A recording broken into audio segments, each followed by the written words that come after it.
Təsəvvür edin, dünyanın ən böyük hekayəçilərindən biri Aleksandr Düma birdən-birə tamaşaçıya çevrilir. Hem də Hanada, Qafqazın düz mərkəzində. Gəlin bu unudulmuş anı, bu möhtəşəm gecəni onun gözləri ilə yenidən yaşayaq. Baxın bu sözlərə.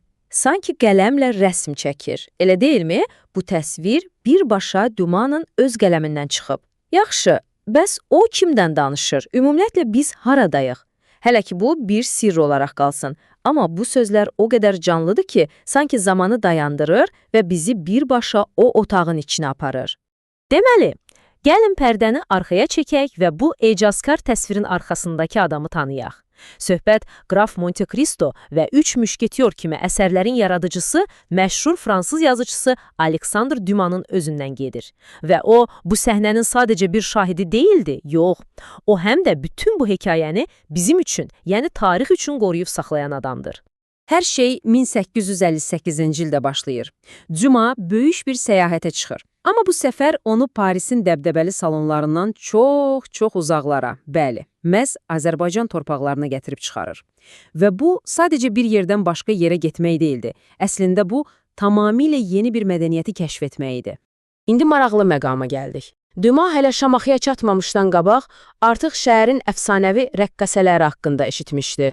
Onların şöhrəti o qədər yayılmışdı ki, sərhədləri aşıb gəlib bu böyük yazıçının da qulağına çatmışdı və təbii ki, təxəyyülünü də coşdurmuşdu. Amma bu sadəcə get bir bax tipli bir məsləhət değildi. Əsla.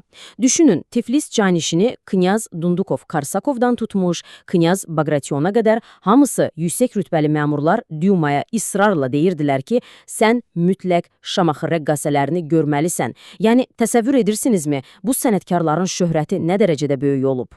Və təbii ki, belə bir maraqdan sonra fürsət də çox gecikmir. Şəhərin ən varlı, ən hörmətli adamlarından biri olan Mahmud Ağa Dumanı şəxsən özü şam yeməyinə və bəli, özəl bir tamaşaya dəvət edir. Bu adi bir qonaqlıq deyildi. Bu bir mədəniyyətə açılan bir qapı idi.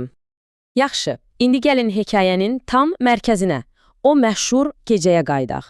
Gəlin biz də Dumanı ilə birlikdə Mahmud Ağanın o cahcalallı evinə addım ataq. Görək bir Avropalının gözü ilə şərq tamaşası necə görünürdü? Elə Dumanın özü də məkana heyran qalmışdı. Yəni, təkcə bu cümlə belə həm ev sahibinin zömgünü, həm də o gecənin nə qədər xüsusi olacağını göstərirdi. İndi bir anlıq gözlərinizi yumub, o salonu təsəvvür edin. Qonaqlar ipək, qızılı güllərlə işlənmiş döşəkçələrə söykəniblər.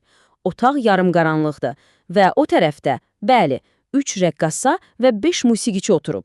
Havadakı o gərginlik, o gözlənti, hər şey böyük bir tamaşanın başlayacağından xəbər verirdi. Musiqi tamamilə fərqli bir dünyaya idi.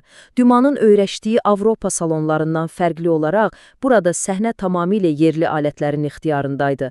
Böyük bir təbil, dəf, yəni qaval, ney, tar, kamança, bu səslərin birləşməsi o gecəyə inanılmaz orijinal bir ruh verirdi.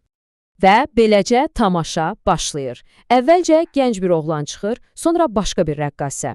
Hər çıxış alqışlanır, amma hamı sanki nəfəsini tutub məclisin əsas ulduzunu gözləyir. Və nəhayət, o an gəlib çatır. Bəli, lap əvvəldə Dumanın o heyrətamiz sözlərlə təsvir etdiyi qadın. Səhnəyə çıxmasıyla bütün diqqət bir anda ona yönəlir. Duma onu o qədər detallı təsvir edib ki, sanki gözümüzün önündədir.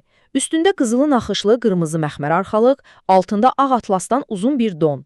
Başında isə üzərindən qızıl sikkələr asılan məxmər araqçın. Saçları isə qapqara, ilan kimi qıvrılan hürüklər. Yəni o sadəcə rəqs etmirdi, özü başdan ayağa bir sənət əsəri idi. Amma ən möhtəşəm detal bu idi. Nisi rəqs etdikcə başındakı o qızıl sikkələr cingildəyirdi. Və Duma bunu necə təsvir edir bilirsinizmi? Deyir, sanki saçlarının üzərinə qızıl yağış yağırdı.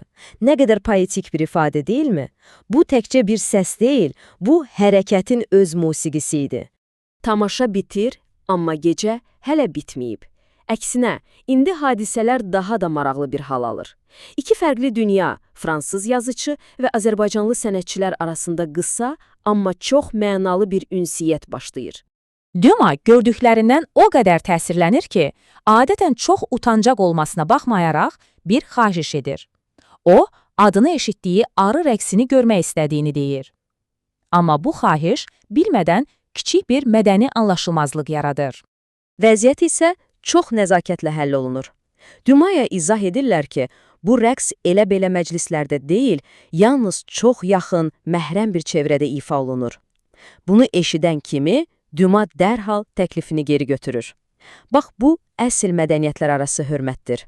Sözlərdən daha güclü bir anlayış anıdır. Yaxşı, bütün bu olanlardan sonra gəlin bir anlıq dayanıb düşünək. Bütün bu hekayənin əsl əhəmiyyəti nədədir? Bu sadəcə bir yazıçının şahid olduğu əyləncəli bir gecə deyildi. Xeyr, bu tarixin bir parçasıydı və o parça demək olar ki, bir təsadüf sayəsində unudulmaqdan xilas oldu. Məsələ də budur. Bütün bu detallar o ipək döşəkçələrin naxışından tutmuş, Nisənin başındakı sikkələrin cingiltisinə qədər yalnız və yalnız ona görə bugün bizə məlumdur ki, səyahət edən bir yazıçı, yəni Duma, ora gedib, görüb və bunları qeyd etməyə vaxt ayırıb. O olmasaydı, bütün bu gözəllik, bu mədəniyyət parçası yəqin ki, zamanın dərinliklərində əbədi olaraq itəcəkdi. Və sonda sizi bu düşündürücü sualla baş-başa buraxmaq istəyirəm. Əgər bir ədəbiyyat nəhənginin iti qələmi olmasaydı, 19-cu əsr Şamaxısındakı o unudulmaz gecənin təfərrüatları tarixdən tamamilə silinməzdi ki, bu hadisə əslində sənətin, bir müşahidəçinin qələminin bütün bir mədəni anı unudulmaqdan necə xilas etməsinin ən parlaq sübutu deyilmi?